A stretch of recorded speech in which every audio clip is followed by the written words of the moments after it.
Hey, Chris.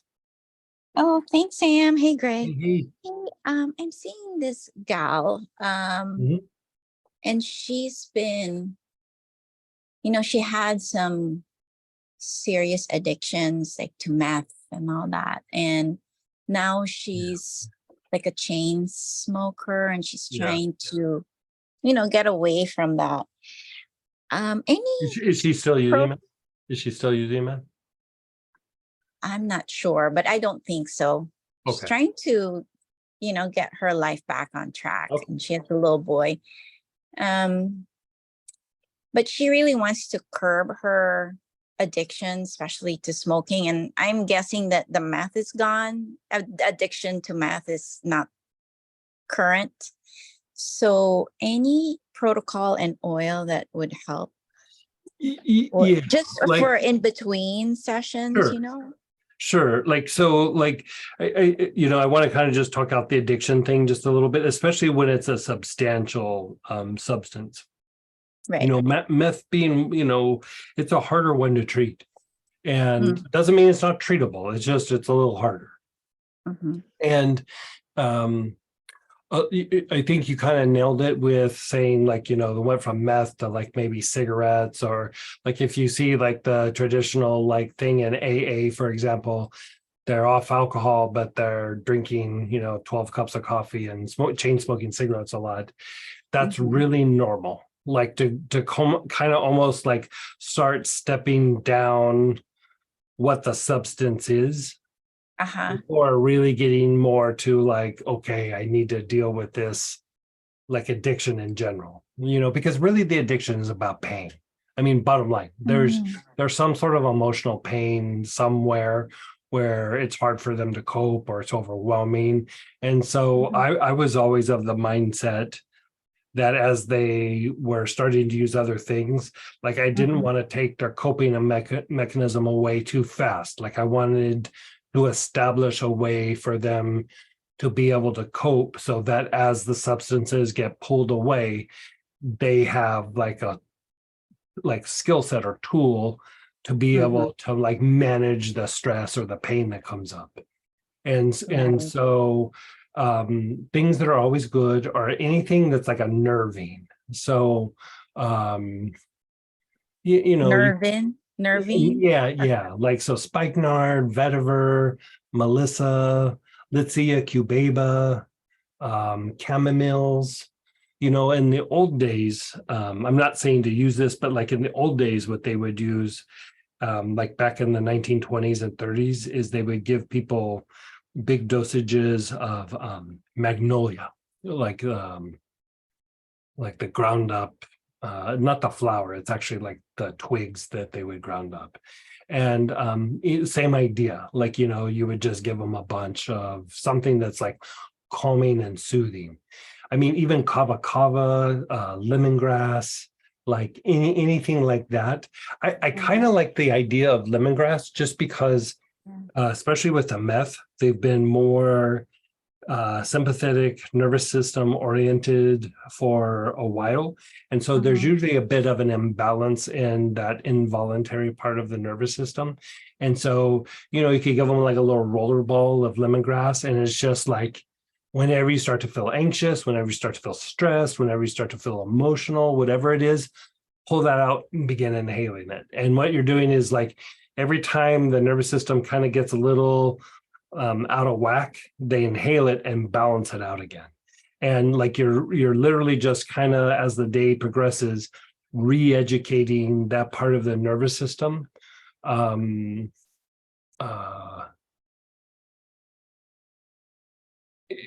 it'll take a little bit, but you could use tarragon as well, but they just need to like probably they'll inhale it like 12, 15 times in a day, like for that first couple of weeks. And then it will start The coming tarragon the tarragon or the lemongrass. or And lemongrass. yeah, and then the other thing, let me look this up. I just want to make sure that I'm saying this right and not just talking in a ridiculous way here.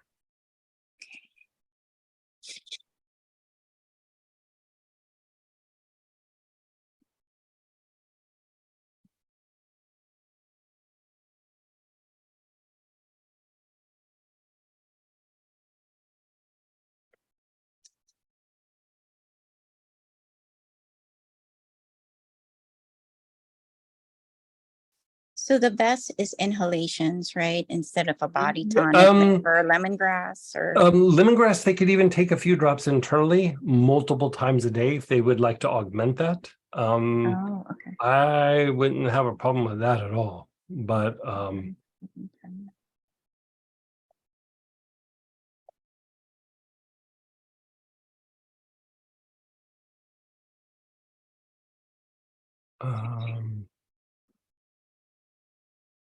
where was that?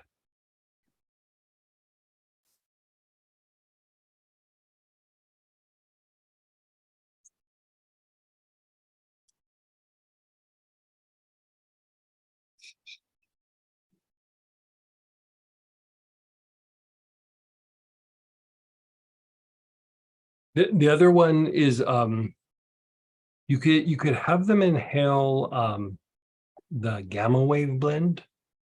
And if they're just going to use a single oil, clary sage, sage, acacia, some form of frankincense, but gamma would be stronger. Okay. Yeah. And it can just be a few drops in like a little inhaler or bottle, it's not like it has to be forever, but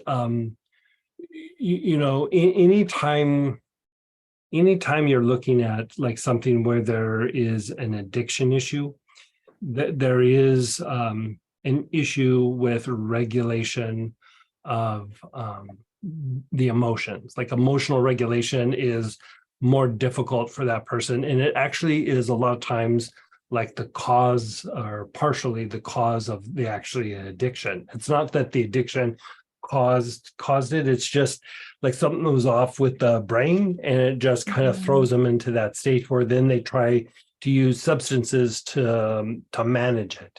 And so traditionally, like if we just could do anything, like I would say Melissa would be kind of a big thing that I would have them do like 2, 3, 4 drops at night every night, just because Melissa will reduce the amount of lower emotions being generated. Okay. Nothing else really touches it quite like Melissa. Like, Gilead is kind of in that vein, but when you have like really super hardcore things, the Melissa will do that. But there's also the cost issue. So Right. if you can't do that, you could kind of substitute the lemongrass for it, or Litsea cubeba. But if it's really serious and it's just like, look, we're going to swing for the fences, Melissa would be the go-to thing. Okay. And you could still use the lemongrass with that. Mm-hmm. But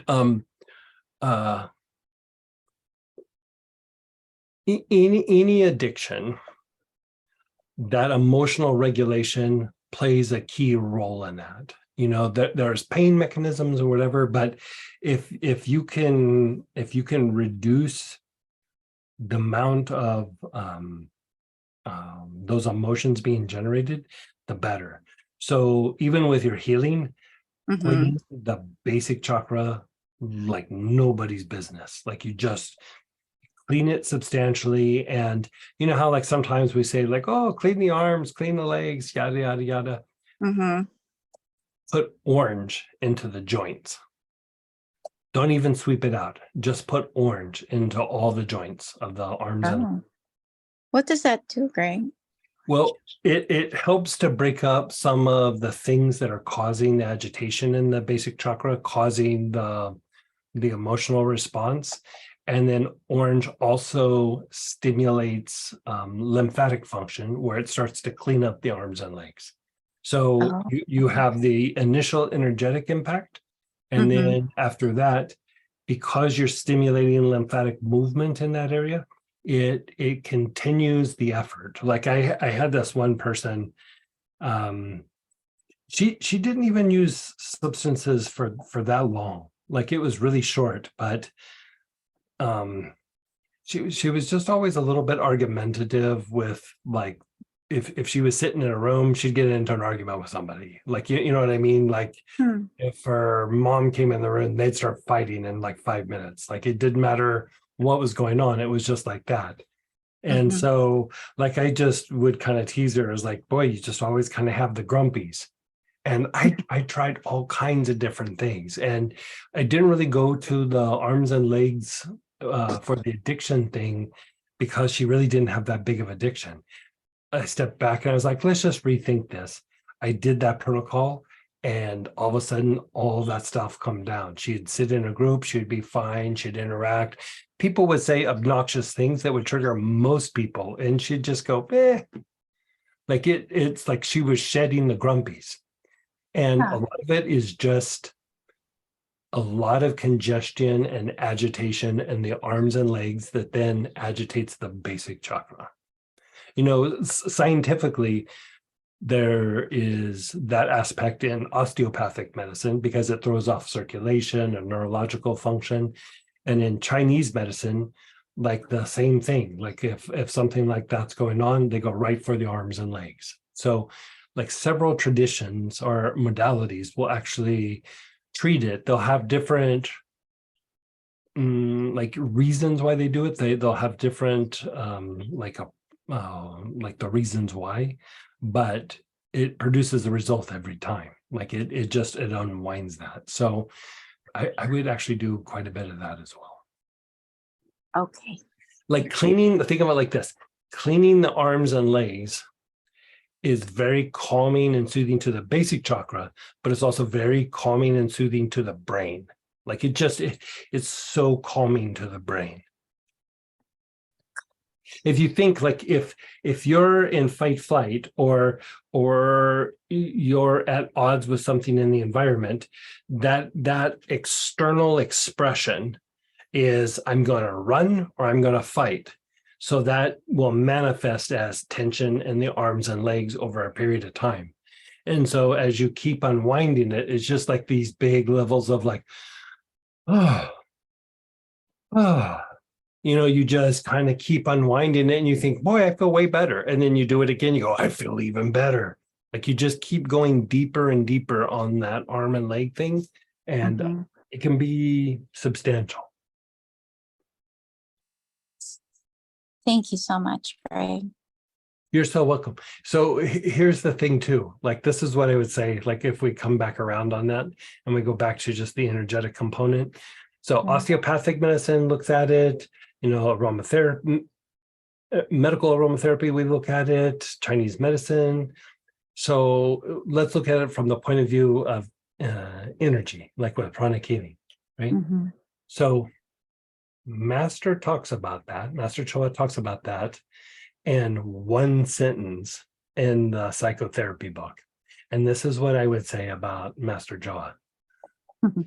When he mentions something and doesn't explain it, it There's so much usually more. means it's super important and he wanted it documented, but it Mhm. wasn't part of the whole body of what was being taught in the moment, but he Mhm. wanted it down. So if you go back and you think about like gold doesn't get talked about very much, the delicate regeneration, you know, the greenish violet, greenish yellow doesn't get talked about very much. Like there are certain things that don't get talked about very much. That's always gold. Like that is just that it's a jewel for something. Hmm. Just like when he talks about healing animals, right? Mhm. Just don't use color. Yeah, don't use color. So, Yeah, yeah, yeah. okay. Thank you so much.